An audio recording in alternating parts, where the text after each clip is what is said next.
going to go over the log clean and press. So that's the log we're starting with first. It is kind of what has the most steps to it. So we're going to get out of the way first while all your pre-workout's still pumping and breakfast is still in your system, so we can focus.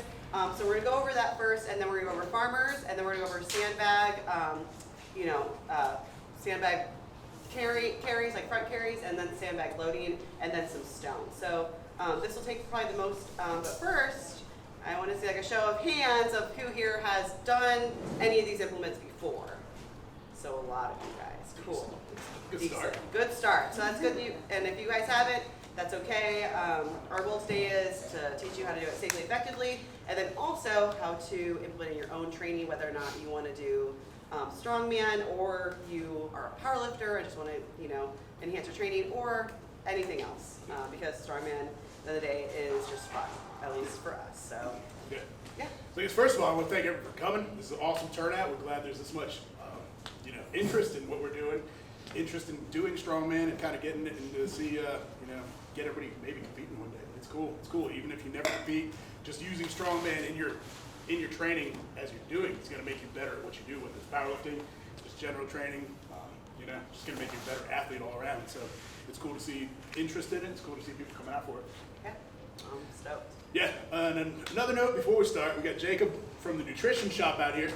There he is over there. The Jack guy over in the corner. He's got some samples for everybody, some shaker cups and all that. Talk to him, hit him up. He'll be out here pretty much all morning, so, go chat with him. He's got a store opening in Greenville in June? Yeah, June 12th. So June we're 12th? going to be having a big party out there, guys, on Haywood Road, June 12th. If you guys have ever seen our stuff online or anything like that, you'll know we don't really come to events like this to sell. We like to throw a party and have a good time. We're all about community, so we align very much with these guys. Yeah. So just thanks for coming out. Yep. Appreciate y'all being willing to have us. Store in Spartanburg as well. Yeah. There you go. So he's taking over the upstate, so make friends. Make friends. So cool. Well, I guess without further ado, you want to jump in and get started on some log press? Yeah. Yeah. Especially since I'll be the one demoing today. Yes, thank you I should very have much. warmed up a little bit. You want It's a everybody want little to run through creaky. some stretches real quick? Yeah. So luckily it's warm in here, so we'll stay, nice and loose. But Yeah. are you guys ready for us to So start? feel free to make a seat out of anything in here. Yes, anything. But you just have to move it back. Yeah, stones. Stones whatever. roll. Then, Stones roll. Yeah, nothing else. Yeah, but we won't be talking about. I would say this is my favorite. Talking about it's probably gonna take Yeah, about grab 10 or some, so grab up. minutes. I'll come around, get closer if you Yeah. want. Get closer, whatever. Get comfortable. I know it's not, The kegs move easy if you want to sit on kegs those. move Whatever. easy. Whatever. Roll some little stones out. something over there. Sit on those, whatever. Want you to be comfortable. So. All right. The log press. It is probably one of the more well-known Strongman implements. I think it's pretty much exclusive to Strongman. What are the benefits of it, Chris? So the benefits, obviously overhead strength. It's a full body movement. And you're gonna be more functional if you're doing it. It also requires a ton of core strength, because you'll see how big round this is. We actually have a 10-inch and then we have a 12-inch log, and just because it's so big around, you're having to hold it up here like so, and that takes a lot of core strength. If you've ever done a front squat or anything like that, maybe you've ever done a front squat or carried anything like ahead of you. So it takes a ton of core strength. We all know that's important. Talk about bracing and core with the power lifts. Anything else you want to add? No, I mean, it's going to, basically it's going to be a full body movement that is going to benefit you in your other training, because you're going to have to learn to use your glutes, lats, and full body power to get that up. And it's very nice. It's a lot different than most normal presses because it's in a neutral grip. And its elevated position makes it more of a tricep dominant press than so much for shoulder, because that part of the motion is kind of taken out and you're starting up here. So it's a lot more tricep dominant than most presses with barbell or an axle where you're starting down here. Yeah, which the neutral grip is a little more safe on the shoulders, or more gentle on the shoulders than press out here or even a bench press. Yeah. And overhead pressing to me is probably the best way to build your bench press. So anybody that's just powerlifting, anybody trying to build your bench, overhead pressing to me has the best carry. If you get good at overhead, your bench will shoot up as well. Right. So let's go into. Let's teach you how to do log press. Yes. So log starts out in front of you with your feet. We'll do this a couple steps. So we're gonna have you lap it, and then pause there, show good lap position, clean it, rack it, cool. So Okay. rack position, cool. All right, so we start from the floor. Go ahead and take a grip. It's always good to roll the log out in front of you a little bit so the handles are facing down, maybe about 45 degrees, and maintain that kind of thumbs down position. You're trying to torque this thing down and keep that pressure on the log. Stop that. Not like that. So we deadlift it up. We start there, so deadlift, and then we sit it. So from there, we're looking for a couple things. So roll that thing out a little more. Roll, thumbs down, thumbs down. There you go. So the other thing we're looking for too is good contact with the log to your upper belly. So that's going to make it so that you're able to maintain that contact. And the first move you do on the way up with the log, your first motion is up, like you're almost doing a front squat. And then you initiate the hips, roll up. So the higher you keep this log in better contact we can make with the belly, the shorter you make that motion to roll it. Just like that. Really shoot the elbows through, up into a good rack position. So let's show that rack position again. All right, the things we're looking for in the rack position. I like to maintain 3 points of contact with the log. Delt, delt, chin. So I'm looking straight up the sky. I'm squeezing my glutes so I'm able to lean back a good bit. So my center of gravity, basically, so the log is out over my hips and my foot. If you're standing there with the log here, you're doing a lot of work to maintain this thing not being dropped out in front of you. So we're looking for basically everything to be lined up. I want log, hip, foot. The more lean forward you're doing, the more work you're doing, and that's going to take away from your drive. So you want to put that up. And the other thing we're looking for too, elbows nice and high. We're tight lats, high elbows, because that's going to make this press as short as possible.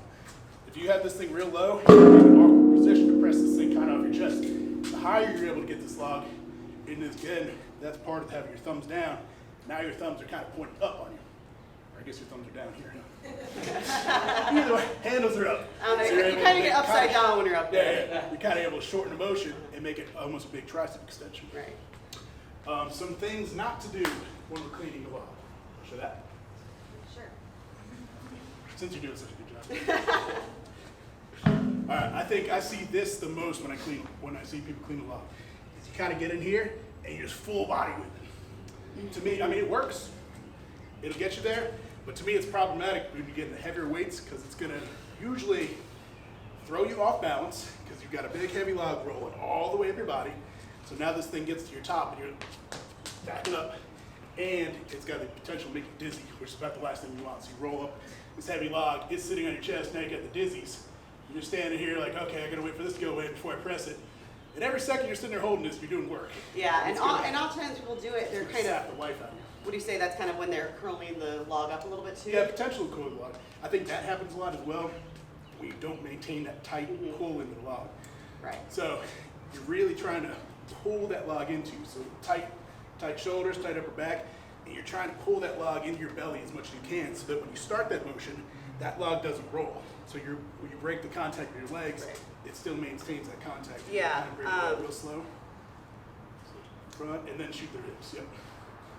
Throw the elbows through. And what I see a lot of people do is they're not tight in their upper back, so they go and this log starts to come down, and they kind of just like roll it up like this. Yeah, you're kind of curling the log at that point. Yeah, which is so that upper back great. strength is super important to keep it tight and keep the upper back tight and squeeze in so we can.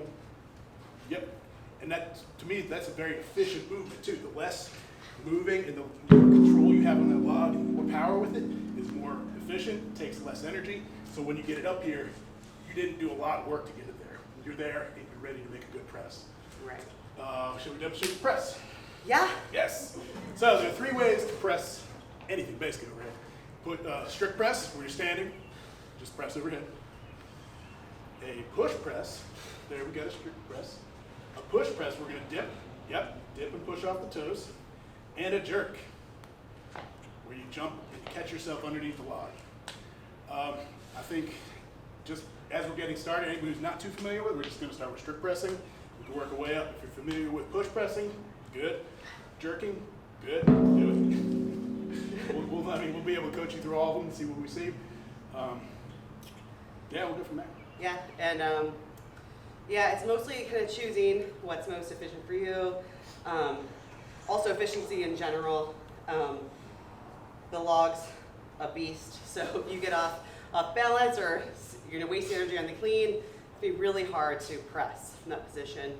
Then we talked a little bit about keeping the elbows high. Should we demonstrate like if they dip down? Yeah. Yeah. Because I think for me, what? I'm okay. I think for me, I'd rather just get rid. Well, I got like just rain in my system. So for me, my biggest problem in my first year of Strongman, coming from powerlifting especially, was just figuring out how to do overhead in general and that mobility up here. So, but also kind of understanding that when you keep the log and have it wrapped and do the clean like this, that this is like something we used to think about, like a nice stable base. And now if those elbows drop as I dip, because if I do push press, I won't think about my upper body as much. You still need to think about your upper body and choking yourself, really. Driving those elbows up, squeezing those lats into the upper back tight so that I'm here and it doesn't move and I can press up. Rather than, and then you're gonna press forward, which so often, especially with powerlifters, are going to do because maybe the overhead mobility is not as good, or they're just used to pressing stuff out in front of you. So I'll demonstrate from the side. Yep.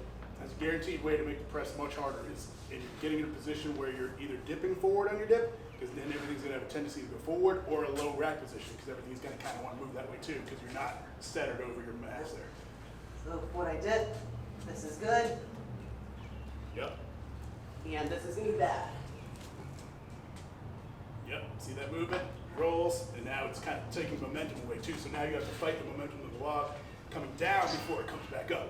And so you're taking away your total amount of pounds you can actually lift because you're making it harder for yourself. Yep. You're taking away from that power transfer that you're getting through your legs. You want 100% direct transfer straight up. If this thing's moving on you during that transfer, then having to reshoot, you're losing that efficiency, losing power, making movement just a lot harder. Yes. So are there any questions about the log? What you got, Tank? Yes. It's always me. Now, when you grab it on the bar, where do you grab it in? In the middle. You don't grab it more towards the front. No, well that's a good point too. As close to the middle as you can get, Yeah. because that's going to create a balance thing. Right. So this log's pretty well balanced through the center. So if you're cheated one way or another, your wrists are going to have to do a lot of work to stabilize overhead. So that thing might pull you forward, might pull you backwards. Right. And I kind of have a tendency, especially this log being on the ground, so it's kind of lower. It's kind of messing with where I'm grabbing it, as well as I'm not as used to grabbing it from the floor. And I also have a tendency to accidentally have one arm lift forward than the other. So ignore that part. Have them even. Even's good. It'll make it better for you. Yep. Better for you. Yeah. All right. I'd say one more thing about overhead press in general. So we start by looking up. So especially with the log, we're going to get this as high as we can. Looking at the ceiling, shoulder, shoulder, chin.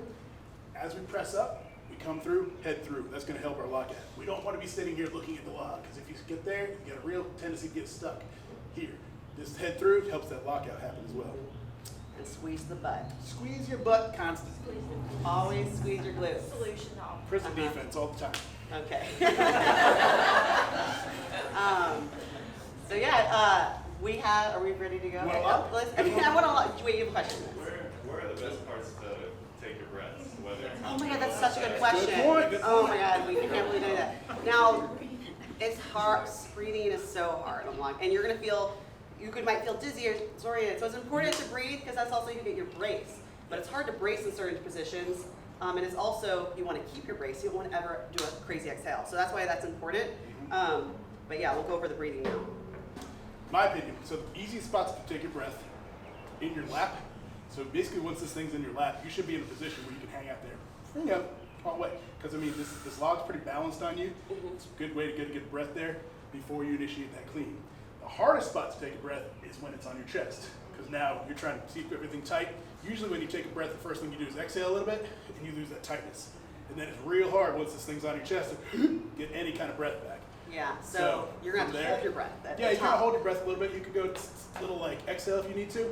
And then once you're overhead, really easy to take a breath there as you go back out. If you're doing reps, that's the spot to take a breath back down your chest. Yeah, it's really important to figure out how to breathe while you are staying braced with like short little breaths, keeping your, gut pressed against your belt, keeping everything tight, and not ever exhaling, collapsing. So it's like when you're squatting, the worst thing you can do is walk that bar out and go, because then it's like, Yeah. it's really hard to get a breath back in right. after that. So I'll just over exaggerate. I breathe at the bottom because it's gonna be a big deadlift. Mm-hmm.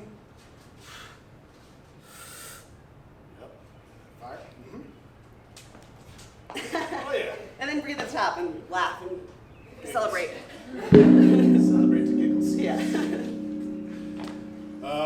more questions, or do we want to? Yeah. What's a good stance with when you're pressing? Good question as well. I think the best stance with is the one you can maintain through the whole motion. So for me, I want to clean and be able to go to that press. I don't want to have to reset, dance around once I'm up here. So for me, a little bit outside of shoulder width, little toes out, it's comfortable.